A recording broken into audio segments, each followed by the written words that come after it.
Amém? Então vamos para a leitura.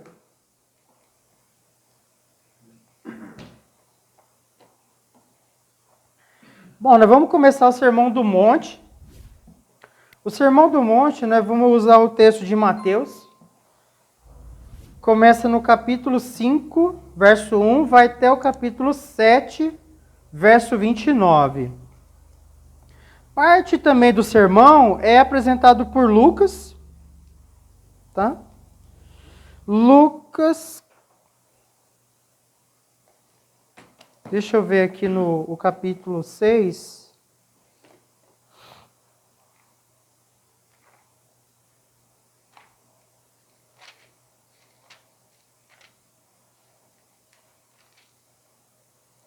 O Sermão da Montanha aqui no capítulo 6 de Lucas vai do 17... É intitulado Sermão da Montanha, mas, né? Ele vai do 17 ao 49. Porém, Mateus tá... Nós vamos usar Mateus. Parece que Mateus está mais...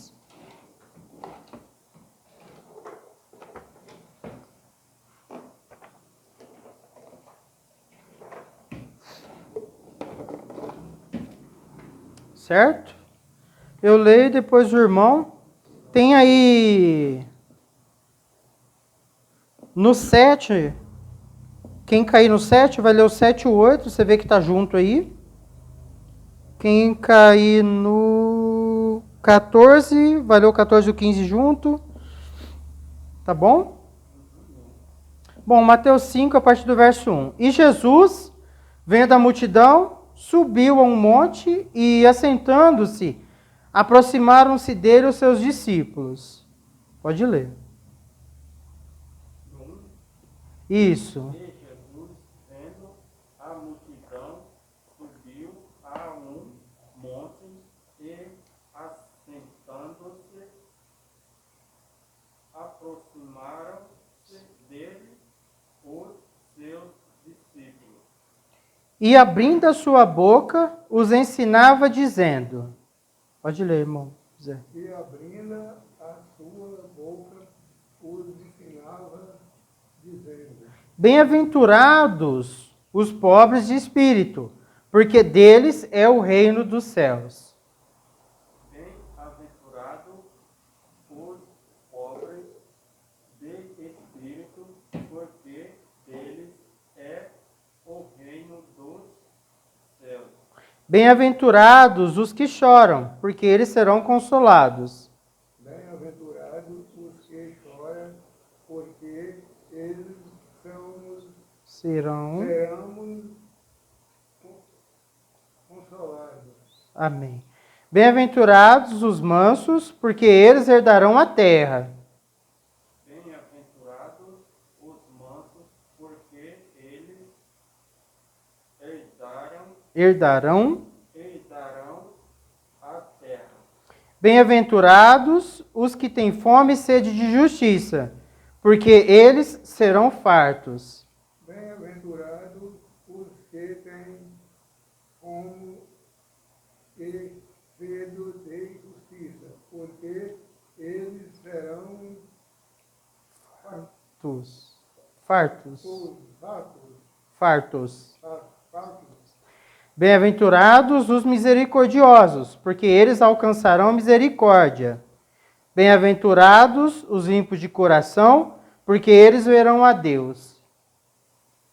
Pode ler, irmão Manuel. Bem-aventurados os misericordiosos, porque eles Alcançarão misericórdia. Bem-aventurados os limpos de coração, porque eles verão a Deus. Bem-aventurados os pacificadores, porque eles serão chamados filhos de Deus. Bem-aventurados os pacificadores, porque eles serão chamados filhos de Deus. Bem-aventurados os que sofrem perseguição por causa da justiça, porque deles é o reino dos céus.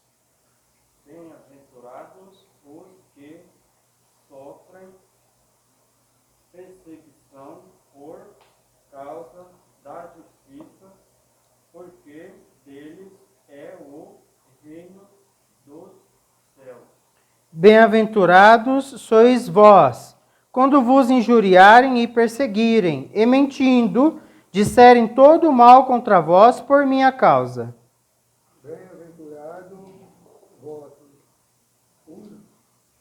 Bem-aventurados sois vós, que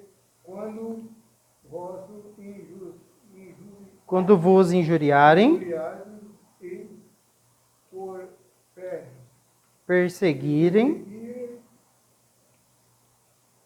e mentindo,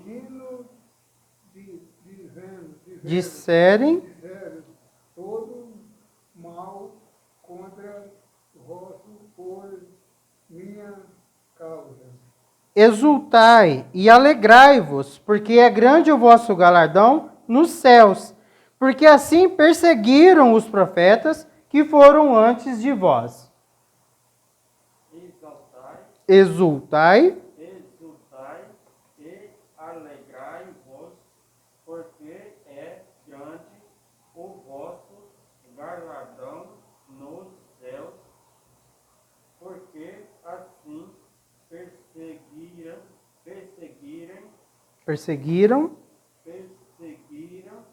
os profetas que foram antes de vós. Vós sois o sal da terra, e se o sal for insípido, com que se há de salgar? Para nada mais presta, senão para se lançar fora e ser pisado pelos homens.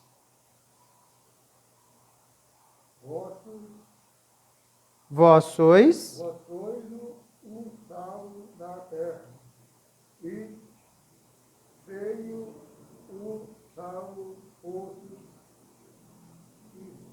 insípido, como que se há de salgar, para nada mais presta.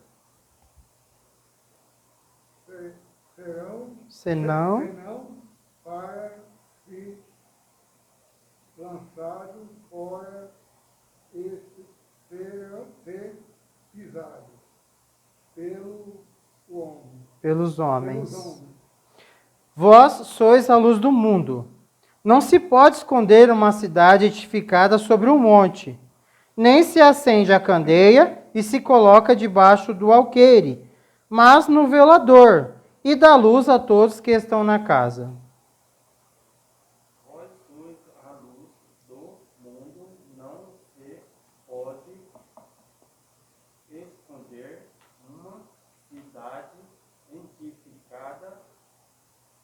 sobre um monte, nem se acender a candeia e se colocar debaixo do alqueire, mas no velador, e dá luz a todos que estão na casa. Assim resplandeça a vossa luz diante dos homens, para que vejam as vossas boas obras e glorifiquem a vosso Pai que está nos céus. Assim resplandeça a vossa luz diante dos homens, para que vejam as vossas boas obras. Glorifique a vosso Pai que está nos céus. Nos céus. Amém.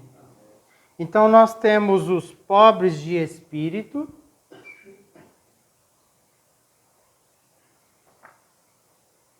Note que esse espírito é letra minúscula.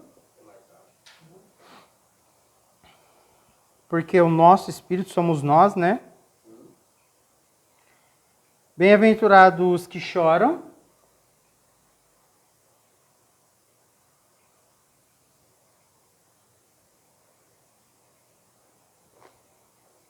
Os mansos.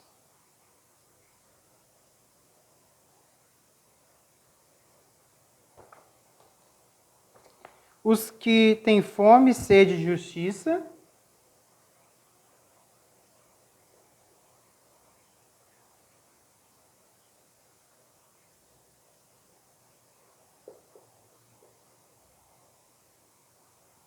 Os misericordiosos.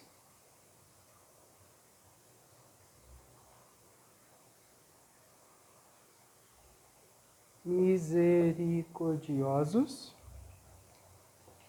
Limpos de coração.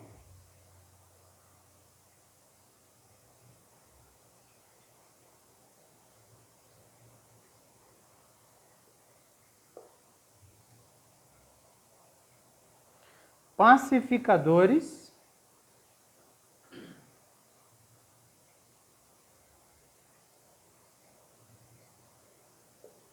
Pacificadores. Os que sofrem perseguição.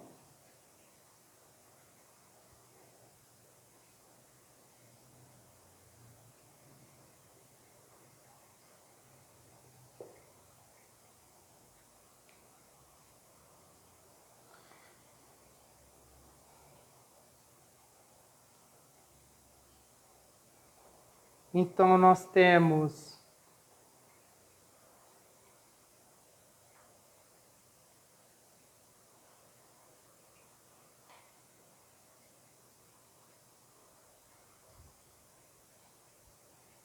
sal da terra e luz do mundo. Aqui entendo que é numa pessoa só.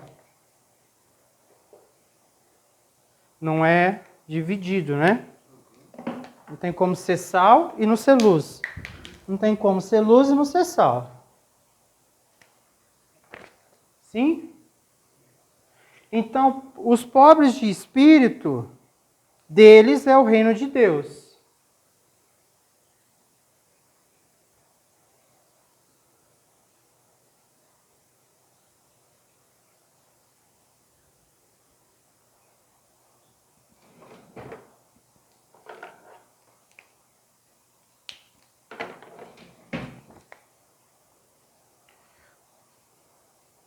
Os que choram serão consolados.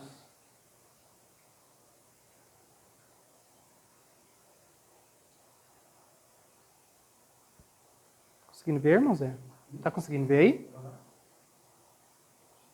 Os mansos herdarão a terra.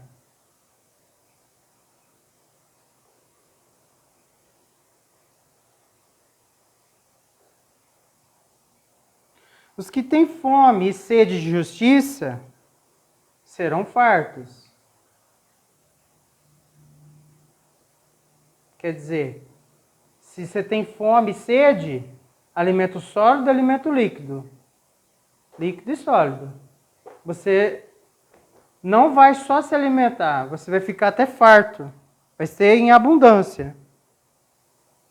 Os misericordiosos alcançam misericórdia.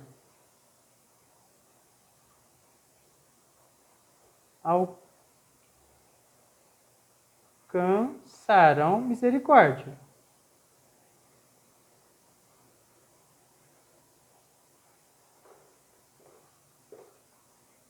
Os limpos de coração verão a Deus.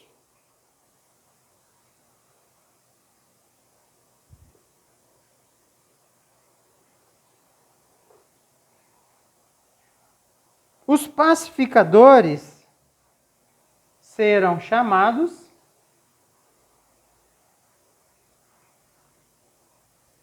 filhos de Deus. Os que sofrem perseguição por conta da justiça, essa perseguição ela é condicional. Sofre perseguição por quê? Por causa da justiça.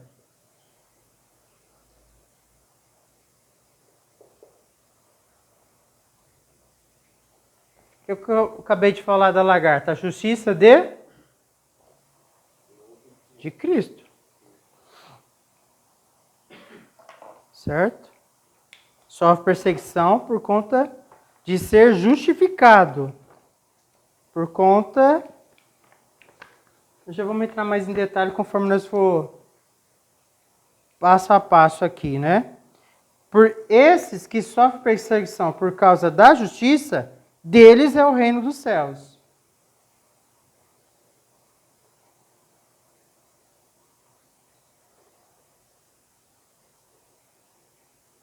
Deles é o reino dos céus.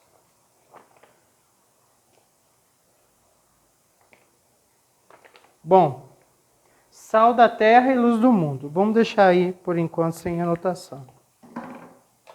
Certo? Vamos...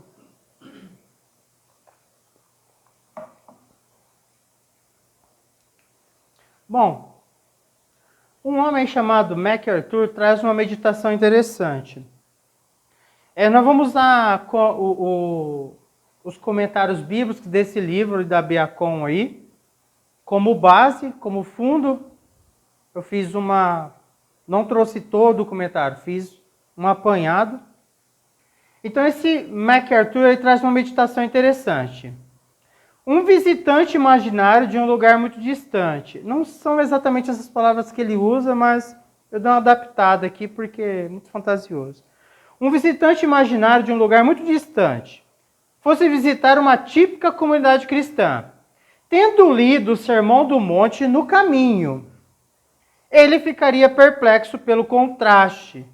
Contraste, né? A revelação ali, né? O agir, o falar e a análise do sermão e das atitudes e do agir e do falar das pessoas. Uma típica comunidade cristã tendo lido o Sermão do Monte no caminho. Ele ficaria perplexo pelo contraste. O abismo entre o padrão do Sermão do Monte e o padrão da vida cristã convencional é tão grande que o visitante suspeitaria ter lido o sermão errado ou visitado a comunidade errada. Ao decorrer do sermão, você vai ver o quanto o sermão ele é difícil. Ele traz um confronto muito forte. Não é fácil. Né?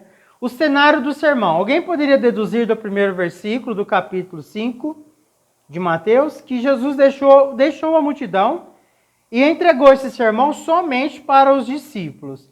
Mas parece que a multidão se reuniu em torno da parte externa do círculo interno e ouviu o discurso. Assentando-se, os mestres judeus sempre se sentavam enquanto ensinavam discípulos, literalmente significa aprendizes. Não é? O Lucas 6, verso 20.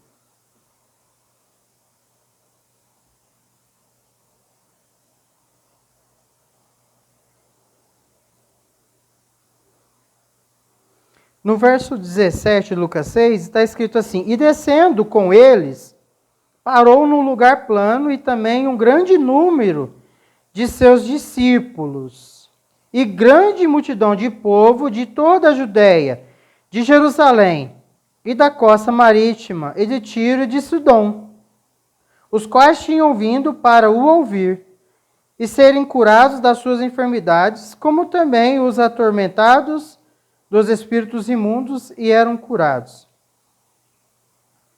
Então, fica aí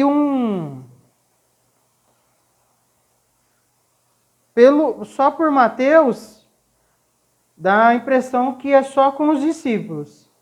Você começa a fazer um contraste também com Lucas, e entendendo que isso foi propagado, dá-se a entender que falava aos seus discípulos, e automaticamente as pessoas que estão em volta abrangeu, né, o conhecimento.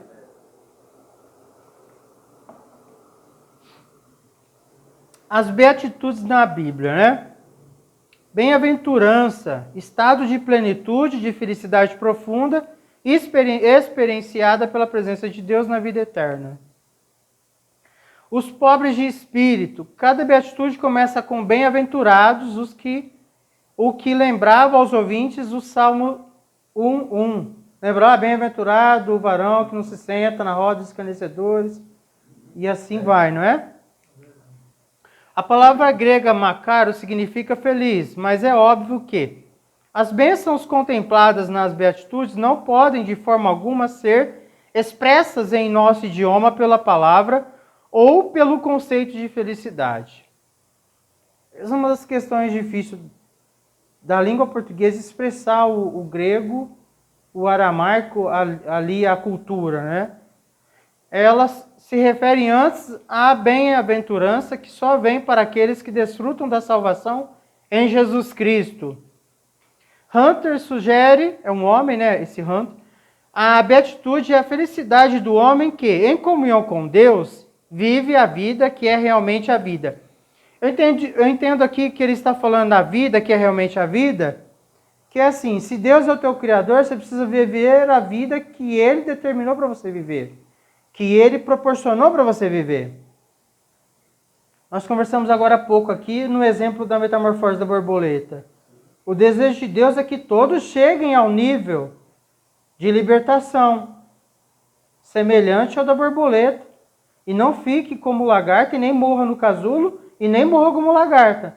Mas se a pessoa não estiver disposta a seguir toda a necessidade, todos os requisitos, ela nunca entra no casulo da metamorfose para voar.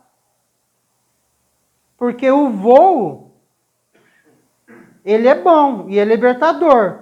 Porém, o processo, e para chegar nele, e para superar ele, é muito difícil. Entendeu? É pagar muito preço. Hoje é o que a maioria não está querendo, né? Pagar o preço. Por conta de um evangelho que vem sendo pregado, não é? Que acaba não atribuindo realmente. Se eu pregar esse evangelho, ele é muito difícil, as pessoas não vão querer. Então, se você manipula o evangelho duro e difícil, o problema é que agora você tem todos praticamente que nunca vai conseguir chegar à libertação total. Porque se você prega o verdadeiro, você tem pouca gente.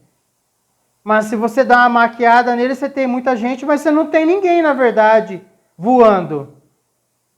Você tem uma igreja cheia de lagarto e não tem uma igreja de quase ninguém voando. De ninguém alcançou a libertação que Deus tem para ela. Por conta que você resolveu aliviar o processo.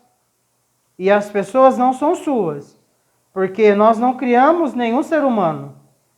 Nós somos só instrumento na mão de Deus para que Deus venha nos usar e revelar a libertação, a vida, revelar os seus planos, os seus propósitos. Então, eu não tenho que omitir o que Deus quer que seja dito, porque o que Ele quer que seja dito já deixou escrito, para não haver alteração. Já está escrito para proteção tanto de quem fala e tanto para quem ouve. E Deus fica justo nessa conversa. Por isso está escrito. É proteção para quem fala, proteção para quem ouve, e Deus assina embaixo. Mas se manipular o que está escrito, quem teoricamente estaria levando libertação, consome não libertação, consome condenação, e na verdade transmite uma palavra que nunca leva à libertação. A pessoa permanece na condenação. Verdade. Não é? Verdade. E ali está aprendendo tudo ao contrário.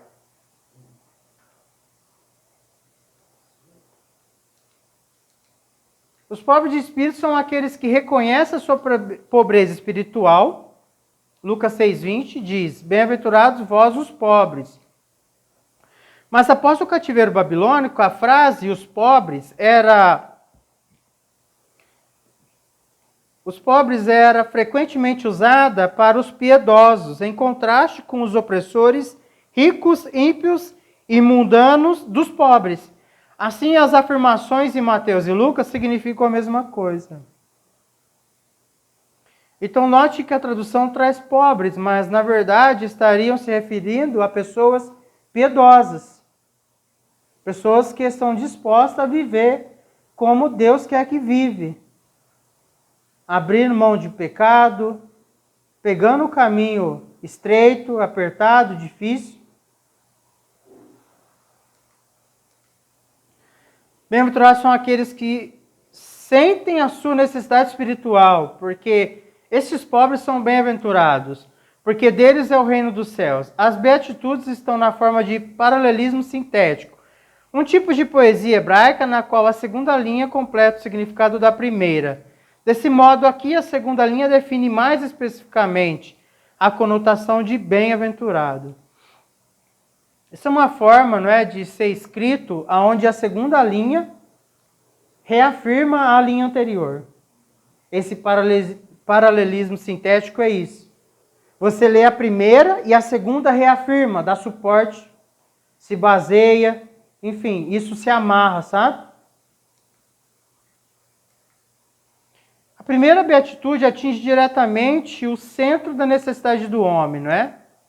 Palavras aí de Fichte, esse homem. A pobreza de espírito é essencialmente o destronamento do orgulho.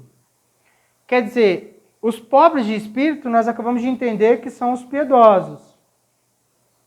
Então, pessoas piedosas destronam o orgulho. O orgulho de você se salvar. O orgulho que você não precisa de Deus. Você não precisa de Deus para se prover. Você não precisa de Deus para se curar. Você não precisa de Deus para nada. É esse destronamento que ele está falando. Tira esse orgulho próprio.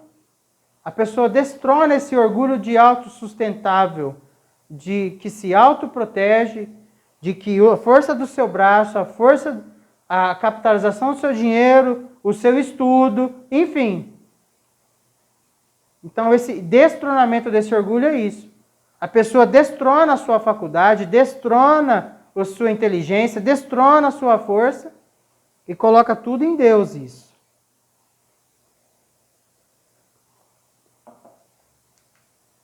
O orgulho é o pecado de um individualismo exagerado, o pecado do usurpador reivindicando um trono que não é seu, o pecado que enche o universo com apenas um ego, o pecado de destronar a Deus e sua soberania de direito.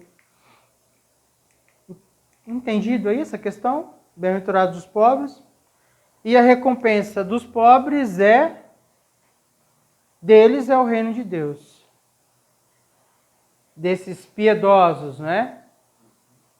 Os pobres de espírito são os que entendem que o seu espírito, de certa forma, você pode até acabar usando pobre no sentido... Porque se você não é filho de Deus, porque a Bíblia diz que Deus é o dono do ouro, da prata, de tudo. Tudo é dele. Ele fala para Jó, quem me deu primeiro para que eu retribua? Não estou devendo nada para ninguém. O que vocês têm é meu, vocês são só mordomos. Então, pobre de espírito é entender que eu preciso ser filho de Deus. Eu preciso que o meu espírito seja regenerado, seja gerado novamente. Ele venha a nascer de novo. E agora eu nasço, agora eu vou nascer e vou ser filho de um pai rico. Rico em tudo. Sabedoria, conhecimento, poder. E se eu sou filho dele, eu sou herdeiro. Sou herdeiro.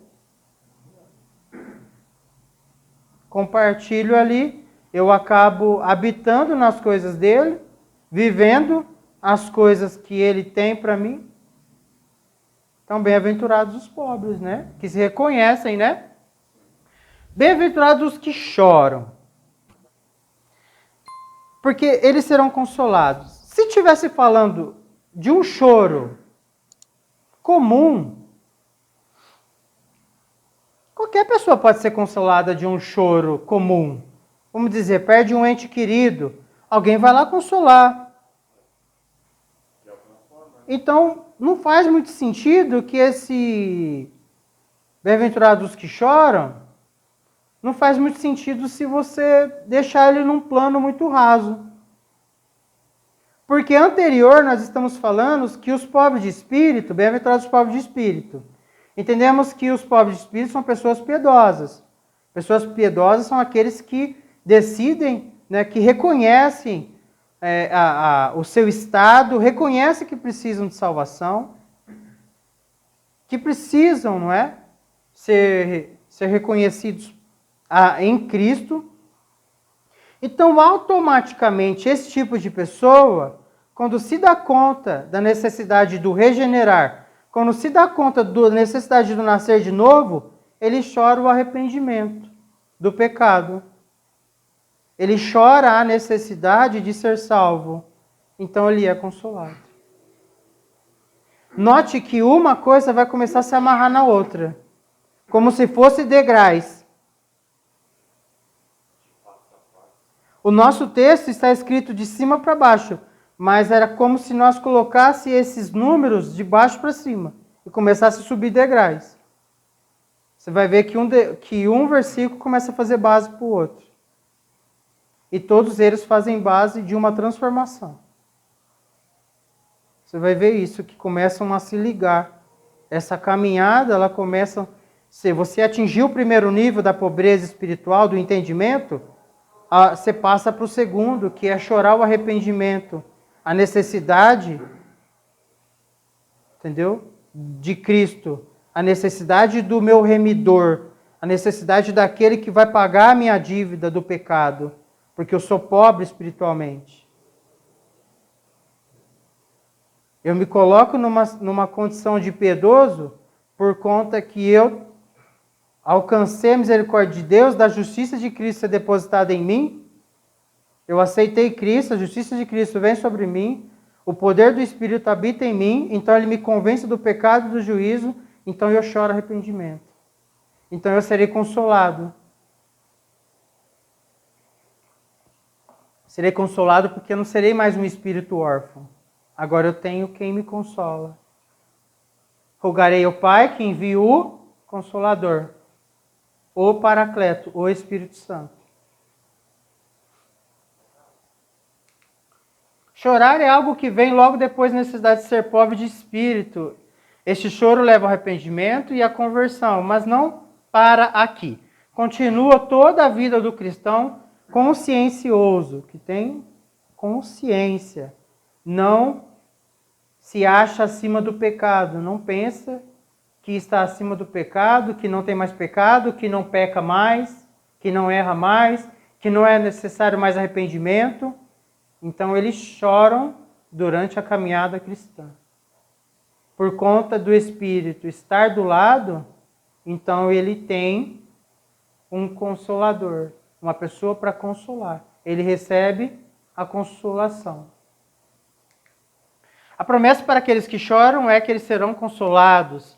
Isso acontece primeiro na consolação do perdão e depois na consolação da comunhão. Um Cristo compassivo está especialmente perto daqueles que choram. Hebreus 4, 15 e 16 vai dizer para nós: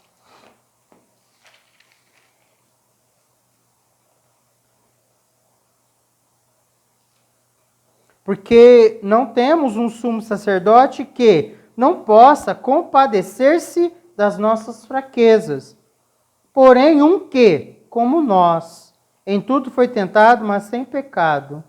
Cheguemos, pois, confiança ao trono da graça, para que possamos alcançar misericórdia e achar graça, a fim de sermos ajudados em tempo oportuno. Bem-aventurados misericordiosos. Ao verso 16. Cheguemos, pois, com confiança ao trono da graça, para que possamos alcançar misericórdia. Para que possamos alcançar misericórdia e achar graça. Note que cheguemos, pois, com confiança ao trono da graça, para que possamos alcançar a misericórdia e achar graça. Termos a graça, a fim de sermos ajudados em tempo oportuno, consolados. Nota como que a Bíblia vai se amarrando, como que ela vai se reafirmando, como que ela vai trazendo.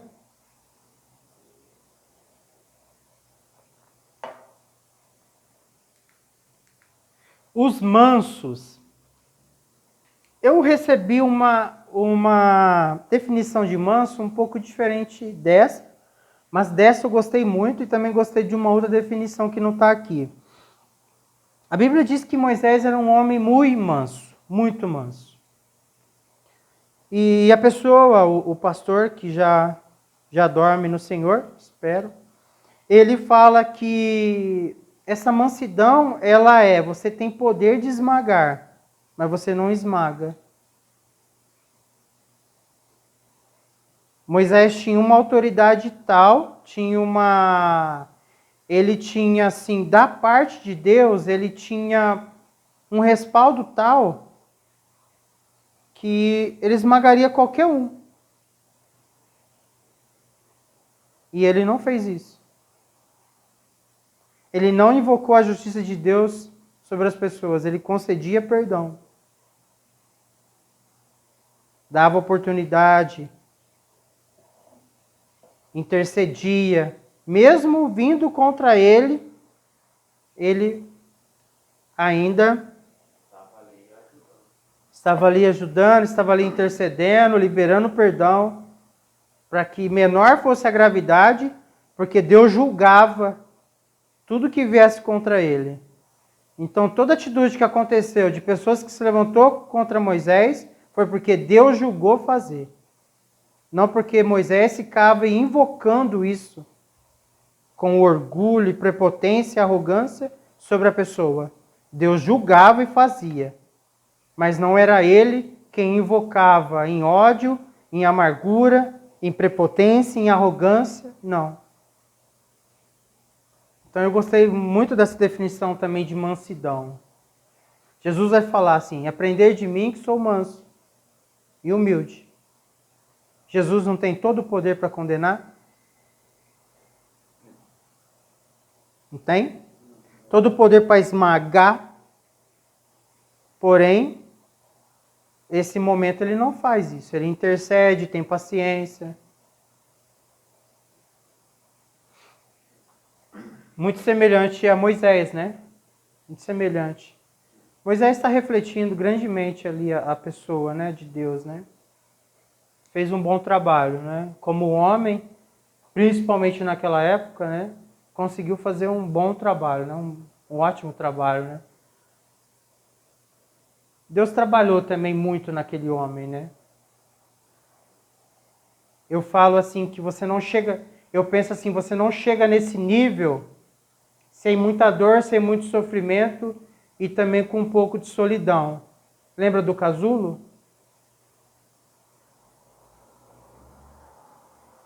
Não tem como você crescer um ser humano a ponto de ser usado grandemente, de Deus derramar a sua glória, ser resplandecida a glória de Deus através de um homem, se Deus não tiver trabalhado muito bem essa pessoa dentro do casulo, naquele momento de introspecção, naquele momento onde Deus isola a pessoa. Se a pessoa não passar por aquele processo, Deus não consegue resplandecer a glória dele através daquela pessoa. A níveis altos de cura ou níveis altos de ensino, em palavras, no que Deus escolher para a pessoa. Não dá para chegar nesse nível se a pessoa não se permitir passar por esse processo doloroso, que é o processo doloroso do casulo. E o casulo, a pessoa quem se coloca nele, a pessoa, ela aceita ele. Quando Jesus foi levado ao deserto, foi levado pelo Espírito para ser tentado. ele foi conduzido, ele aceitou ir. E ele vai com as próprias pernas. E acontece um crescimento ali, acontece uma vitória ali, em meio à dor, sofrimento e solidão. Então tem muitas pessoas que não chegam no nível que Deus tem para elas, porque quando cai nesse isolamento,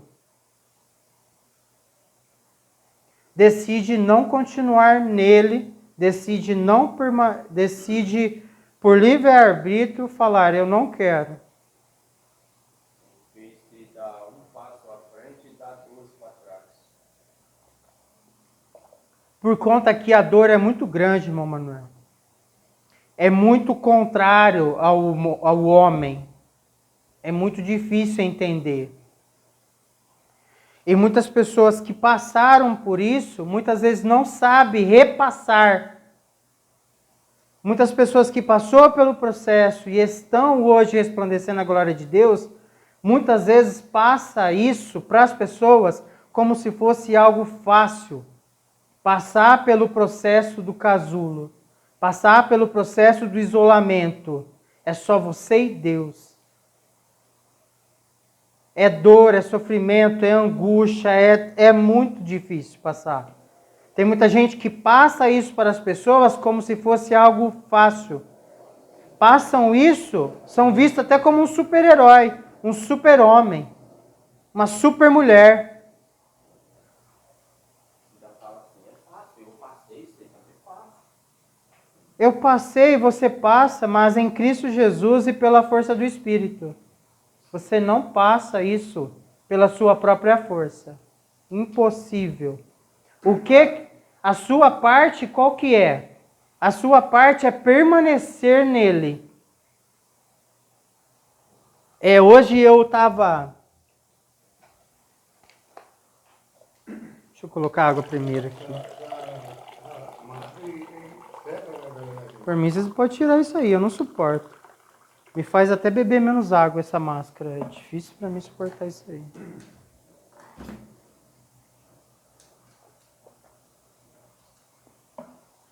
Hoje até eu ouvi uma pessoa falando algo que eu já tinha ouvido essas mesmas palavras, e eu ouvi essas palavras um dia no monte, numa clareira de árvore que a gente foi para orar, já tarde da noite, faz muito tempo. Estava nos meus primeiros anos de conversão, devia estar por volta do segundo, terceiro.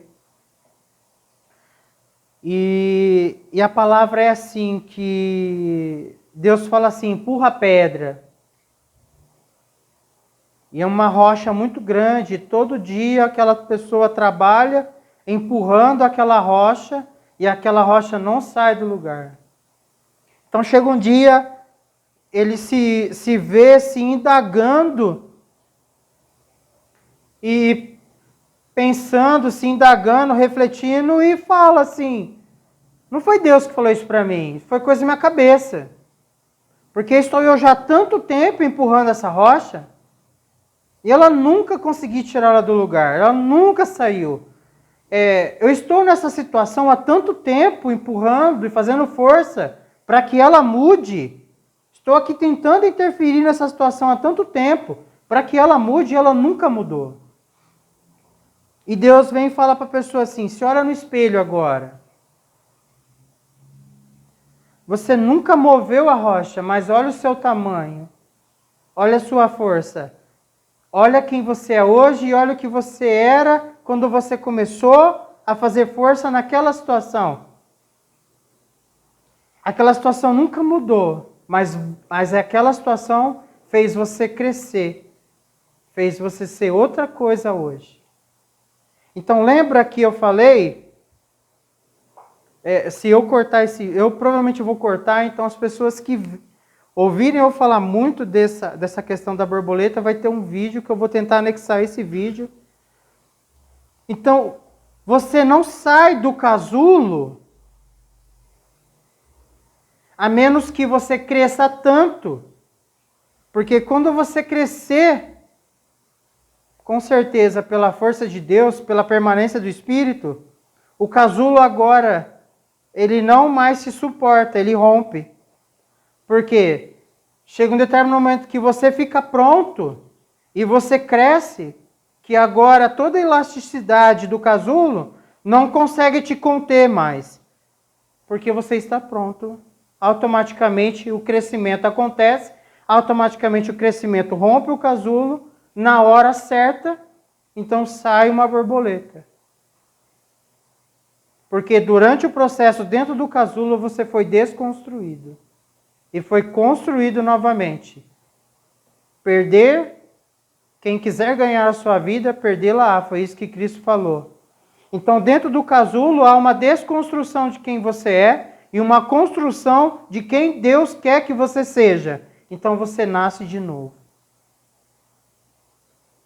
E você nasce da água e do Espírito e você entra no reino agora. E agora, dentro do reino, permaneça. Simples. Porque borboleta não volta a ser lagarto. E nunca uma borboleta pare uma borboleta. Voando, não pare. Ela dá o start, por início, dá oportunidade para que a pessoa se torne. Então, o homem não tem poder para transformar ninguém. Só Deus tem poder para transformar alguém. Não tem como. A mansidão é uma graça lavrada na alma e o seu exercício está primeiro e principalmente relacionado a Deus. O significado de lavrar não é jurídico, é decretar ou prescrever alguma coisa por escrito, ordenar, né? Lavrar uma lei, não é? Então, essa mansidão é uma graça que está ali prescrita na tua alma, não é? Está ali revolvida na tua alma. Então a mansidão brota. Você tem poder para esmagar, você não esmaga mais. Você tem poder para destruir, você não destrói mais. Você agora tem um outro nível de espiritualidade a ponto de você conduz as coisas diferentes. Lembra que quando nós falamos da borboleta, agora em estágio de borboleta, fala diferente, veste diferente, proceder diferente, mansidão em governo. Agora você é uma pessoa mansa, você é uma pessoa temperada. Já não se descontrola facilmente. Entende muitas coisas que vêm contra você, pessoas que vêm contra você. Você tem mansidão para trabalhar essa pessoa que está vindo contra você. Você não vai contra ela na mesma intensidade, na mesma força que ela vem, porque você está em outro nível espiritual. Porque você já não é afetado mais tão facilmente. Mas isso não é de um dia para o outro, isso é uma caminhada, mas é uma caminhada na busca. Não uma caminhada sem querer, desejar isso. Porque lembra, nascer de novo para ver. Então, se você vê, você deseja entrar. Se você deseja entrar, se alimenta da palavra, se alimenta do Espírito, passe pelo processo, então você voa. Então você chega lá. Mas se você não vê, você não deseja, nunca vai querer chegar a lugar nenhum. Você continua com a visão do seu mundinho pequeno. Então, é aquele estado de espírito que aceitamos os seus tratos conosco como bons e, portanto, sem discussão ou resistência. Deus trata, às vezes a gente não gosta muito, mas não resiste. Aceita porque já chegou num nível que entende que aquilo te faz crescer mais, aquilo vai glorificar Deus, você chega num outro nível. Você está uma pessoa agora temperada. É diferente agora a sua visão contra ataques, sua visão agora, os seus ouvidos já não estão mais agravados para entender o que não deveria ser entendido. Porque muitas pessoas têm isso, não é? Ouve algo e entende, e a pessoa no coração dela não tinha nada daquilo que está no seu coração de entendimento. Então, essa busca, esse sofrimento, esse isolamento do casulo, depois que você sai dele, realmente é muito bom. Mas o processo nele é muito difícil. E é só pela glória de Deus mesmo, é só pela presença do Espírito, é só pela palavra. Você precisa ter palavra dentro de você para o Espírito te convencer, para o Espírito te ajudar. Porque foi com palavra que Jesus venceu o diabo no deserto, já fraco, com 40 dias já sem comer, com a sua carne já muito debilitada, com a sua alma clamando comida, clamando sustento, porque a alma olha o perpetuar, a alma olha o viver, o continuar vivendo. Então, quando você cai numa situação que você, escassez financeira, problema com saúde, você cai numa situação que a sua alma, ela angustia.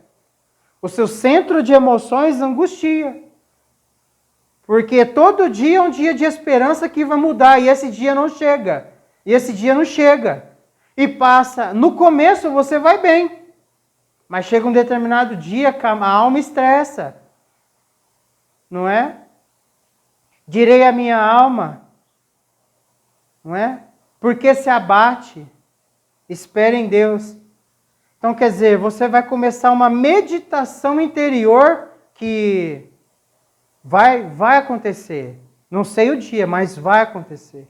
Então, não se desespere, não saia da presença, não saia. Porque às vezes você já está quase pronto. Você já está quase no tamanho que automaticamente vai romper a libertação e você vai voar.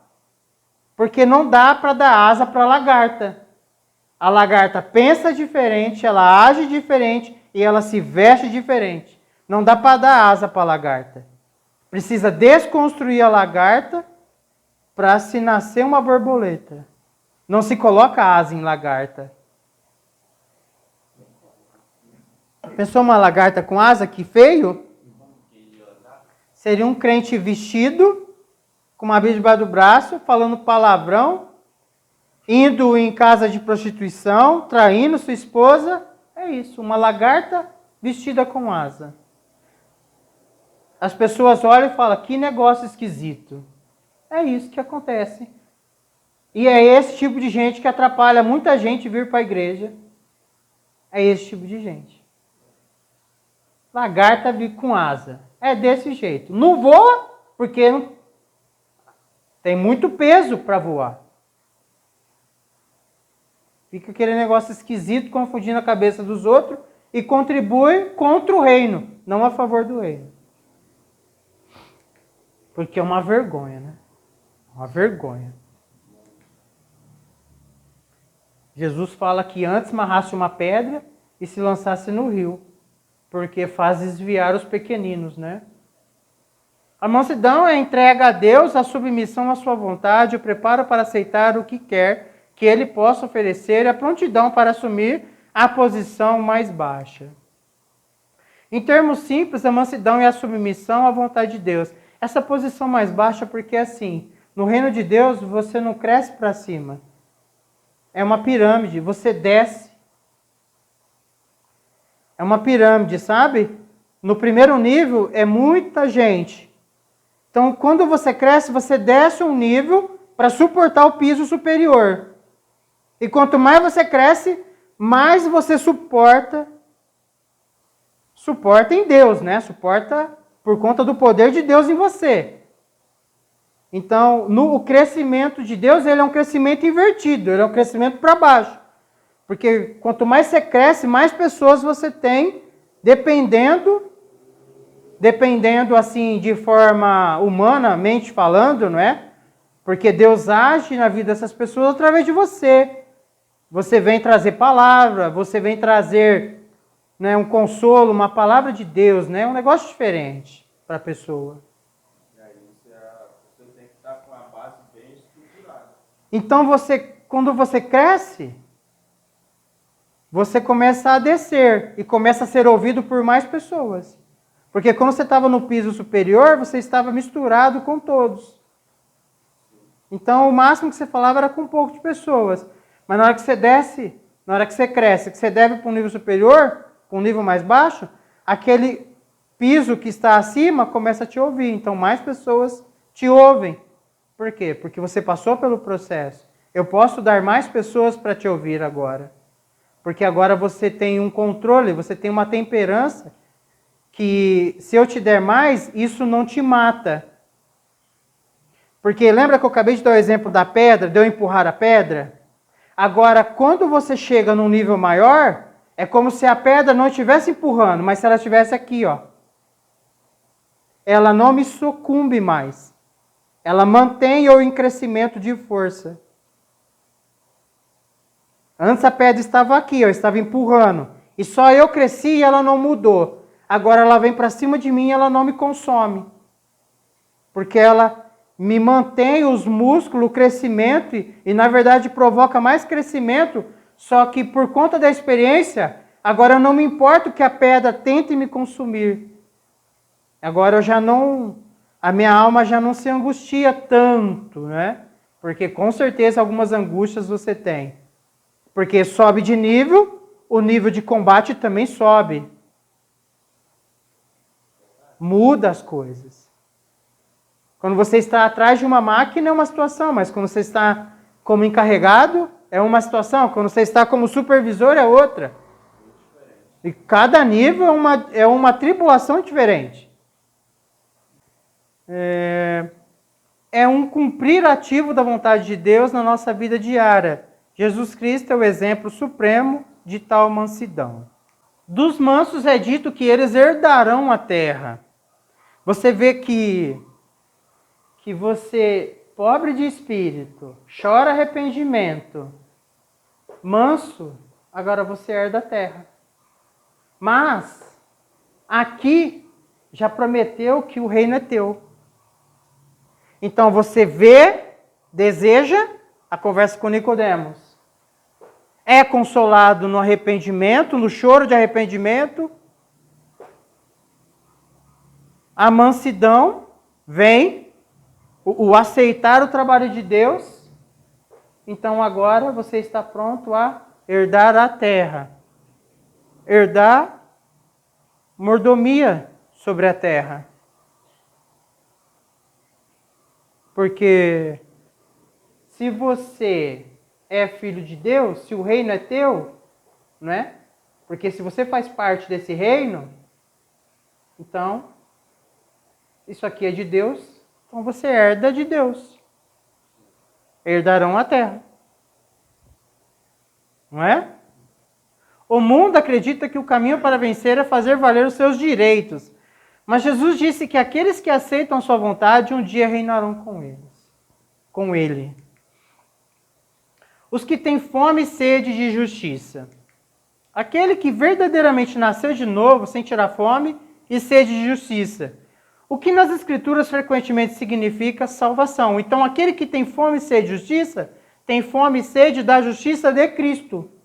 Fome e sede da justiça da salvação. A justiça que salva, não a justiça que leva à morte, como a justiça de Adão. A justiça da obediência de Cristo, não a justiça da desobediência de Adão. Para esses é dada a promessa, eles serão fartos. Quer dizer, se tem fome e sede, não vai passar fome. E vai ter em abundância. A plenitude é a resposta de Deus para o vazio do coração do homem. Né? Bom, os misericordiosos. Então, o processo continua, né? Pobre de espírito, chora, alcança a mansidão, alcança a fartura da justiça de Cristo e agora ele passa para o próximo nível, que é o nível de ser misericordioso. Oséias 6,6 diz: porque eu quero misericórdia, não sacrifício, e o conhecimento de Deus mais do que os holocaustos. Aqui nós temos dois tipos de sacrifício: o sacrifício e o holocausto. O holocausto é o sacrifício anual por toda a nação. E os sacrifícios são os cotidianos, né? Sacrifício de oferta, sacrifício ali por conta que você errou, arrependimento, enfim. Mas o que Deus fala assim? Porque eu quero misericórdia e quero que me conheçam. Os sacrifícios holocaustos existem porque vocês não chegam nesse nível. Mas com a justiça de Cristo vocês chegam nesse nível. Porque misericórdia eu quero. E que conheçam eu, e que me conheçam. Sim? Misericórdia é um sentimento de compaixão despertado pela desgraça ou pela miséria alheia. A palavra misericórdia tem origem latina, é formada pela junção de misere, ter, compaixão, e cordis, coração, ter compaixão de coração. Se colocar no lugar da pessoa. Ah, mas ele merece, ele fez isso, ele fez aquilo. Me coloco eu no lugar dele agora e com o entendimento que eu tenho, eu faço uma avaliação. Como que eram os pais dele? Como que os pais deles tratou ele? Como que foi a vida dele? Quais foram as oportunidades que chegou até ele? E o momento ele tinha um entendimento. Isso leva ele por esse caminho. Então, misericórdia de coração. Misericórdia com o entendimento que eu tenho agora, me colocando em imaginação, vivendo a situação que aquela pessoa viveu. Uma criança no alto do morro com um fuzil na mão. Trabalhando para aquele homem, a família dele tem o que comer. A família dele tem... não passa fome, tem as coisas. É uma forma errada, mas ele nunca... No meio que ele nasceu, e no momento que ele entrou nisso, os entendimentos dele amarrou ele a isso. Então, ser misericordioso com essa pessoa é interceder por ela com sentimento, com coração, com racional. Senhor, ajuda, liberta essa pessoa. É claro que muitos vão morrer. Assim como muitas lagartas morrem, ou morrem no casulo por várias situações, por algum animal veio, depredou, por alguém, por algo. Mas se o Senhor tiver compaixão, Ele dá oportunidade para transformação.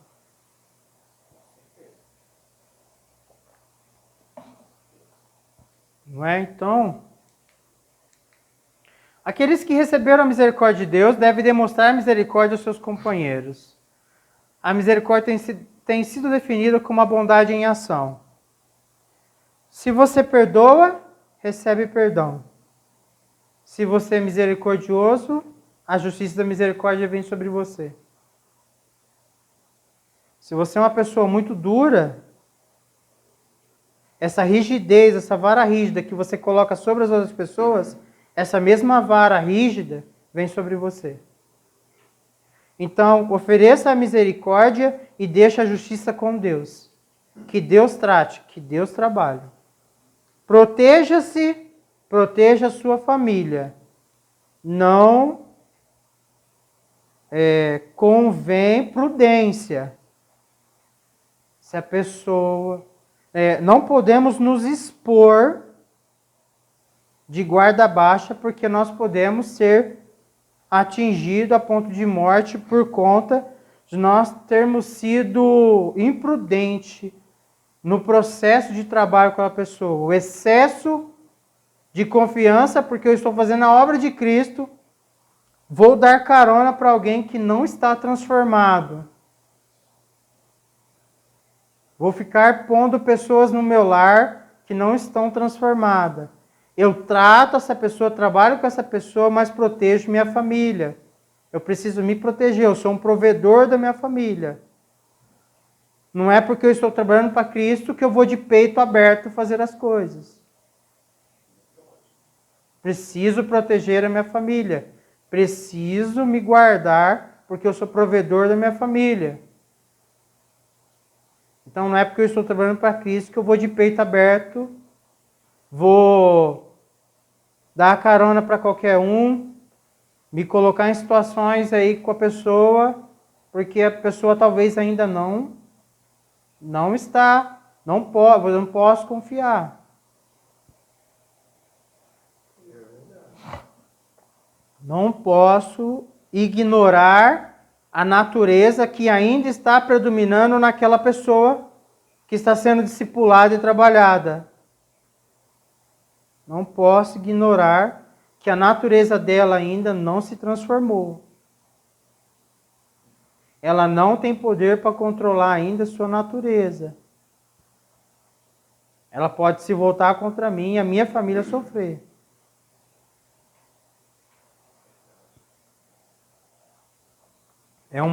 É uma situação muito difícil de discernir isso. Então, se não conseguiu discernir, a resposta é não. Difícil é aplicar essa palavra, mas é para mim e para os irmãos.